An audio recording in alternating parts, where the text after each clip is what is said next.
नमस्कार, मी सीमा पाटील सुगरण सीमा या यूट्यूब चॅनलमध्ये तुमच्या सगळ्यांचं स्वागत करते. मंडळी, आज आपण करणार आहोत लिंबाचं पिठलं. पिठलं आपल्या सगळ्यांनाच खूप आवडतं, शिवाय ते करायलाही अगदी सोपं असतं. म्हणूनच आपण वेगवेगळ्या प्रकारची पिठली करत असतो. आज आपण लिंबाचं पिठलं करणार आहोत. सोपं, झटपट आणि चवदार. सुरुवात करूया. पिठलं करण्यासाठी मी हे साहित्य घेतलेलं आहे.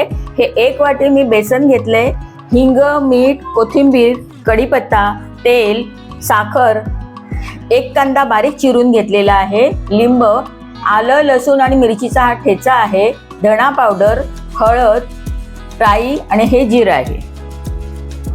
प्रथम आपण ही कोथिंबीर बारीक चिरून घेऊया.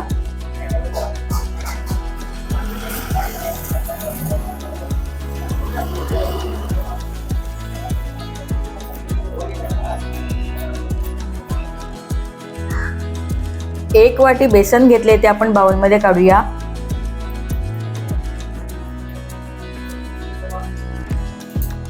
आणि आता त्याच्यामध्ये ना थोडं थोडं करत 1 वाटी पाणी आपण घालणार आहोत. पाणी एकदम न घालता थोडं थोडं पाणी घालायचंय, त्यामुळे आपल्या पिठाच्या गुठळ्या होणार नाही.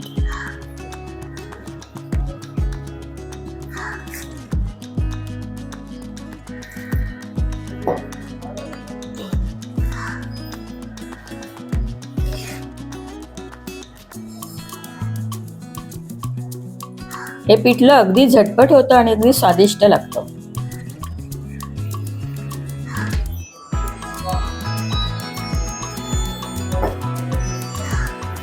सध्या आपण 1 वाटी बेसनाला 1 वाटी पाणी घातलेलं आहे. पुढे आपण लागेल तसं पाणी घालणार आहोत. आपल्या गुठळ्या सगळ्या मोडून झालेल्या आहेत. मध्यम आचेवरती मी हे एक पॅन ठेवलेलं आहे आणि ते पॅन तापलंय. आता त्याच्यामध्ये आपण थोडं तेल घालूया.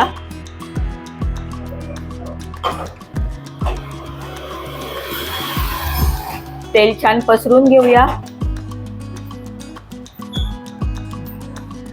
राई घालूया थोडी.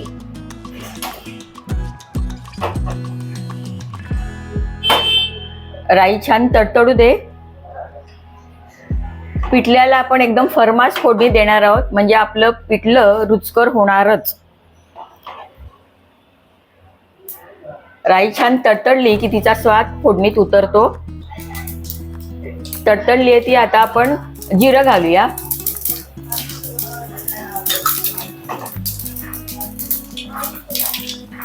जिरं पण छान फुलू दे.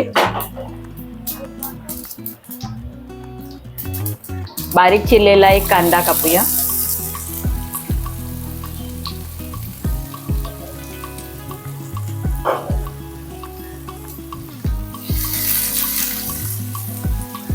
काही जण कांदा घालत नाही पिठल्यामध्ये, पण मी घालते या पिठल्यामध्ये कांदा.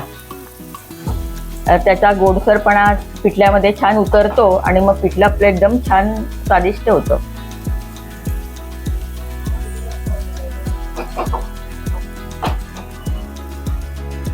हे पिठलं एवढं रुचकर होतं की भाजीची उणी अजिबात भासत नाही.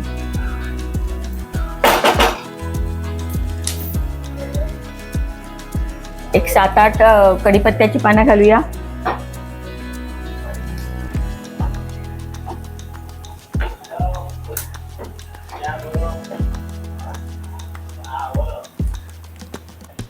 पाव चमचा हिंग घालूया.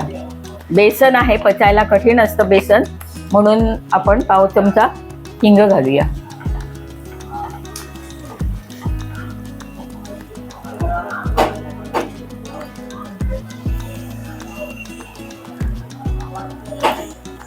हा मी 1 चमचा आलं, लसूण आणि मिरचीचा ठेचा घेतलाय, तो घालूया आताच.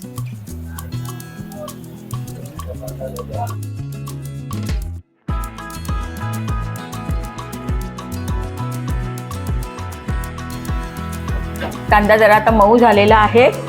आता त्याच्यामध्ये हळद घालूया. अर्धा चमचा मी हळद घेतली आहे. अर्धा चमचा धणा पावडर.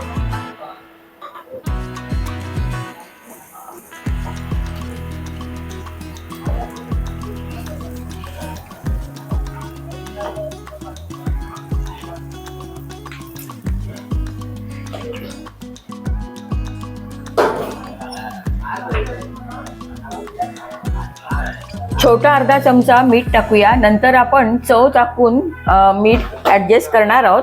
पण सध्या आपण फोडणीमध्ये अर्धा छोटा चमचा मीठ घालूया. पाव चमचानं मी साखर घेतली आहे. साखर घालूया. साखर घातली की पिठलं एकदम रुचकर होतं आपलं. आता आपण या फोडणीमध्ये 1 वाटी भरून पाणी घालणार आहोत.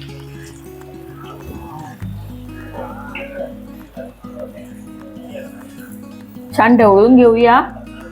आणि आता या पाण्याला छान उकळी येऊ दे. उकळी यायची आपण वाट बघूया. आपल्या पाण्याला आता छान उकळी आलेली आहे.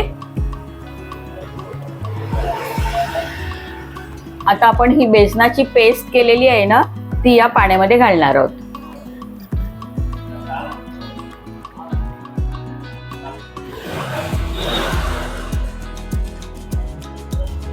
आणि लगेच छान ढवळून घेऊया, नाहीतर बेसन खाली बसेल आणि ते करपेल.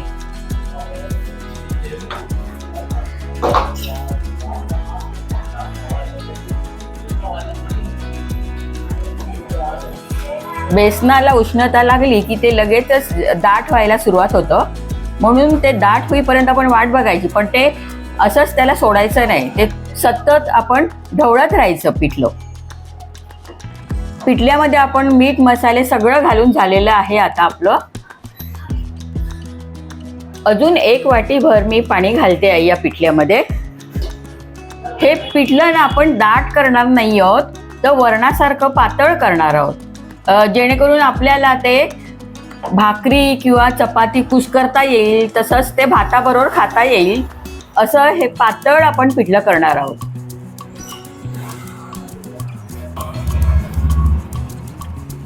हे पिठलं अगदी झटपट होतं. अगदी 10 मिनिटामध्ये आपलं पिठल्याची डिश रेडी होते.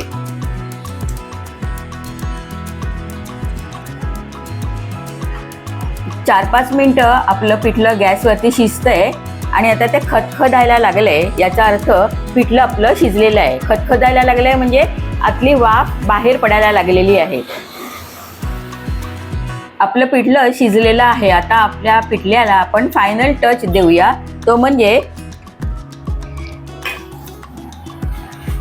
हे मी पाव लिंब घेतलेलं आहे. हे लिंब आपण या पिठल्यामध्ये पिळणार आहोत. आपलं लिंबाचं पिठलं आहे. तर शेवटी आपण लिंबाचा रस या पिठल्यामध्ये पिळणार आहोत.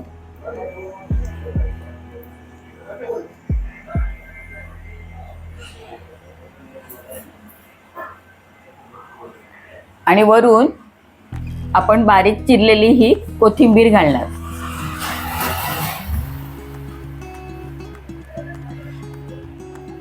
पिठलं आपलं तयार आहे.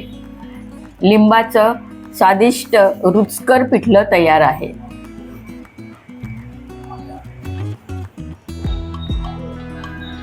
आता मी गॅस घालवते आहे आणि हे पिठलं 2 मिनिटं झाकूया आणि नंतर आपण सर्व करूया.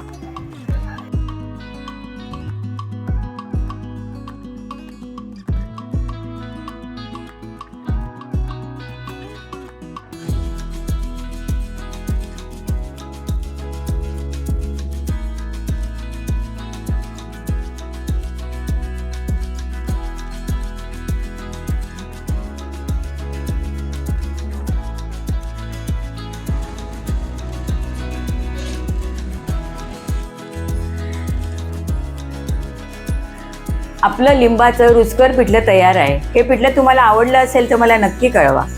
पुन्हा भेटूया एखाद्या छानशा रेसिपीसह. तोपर्यंत नमस्कार.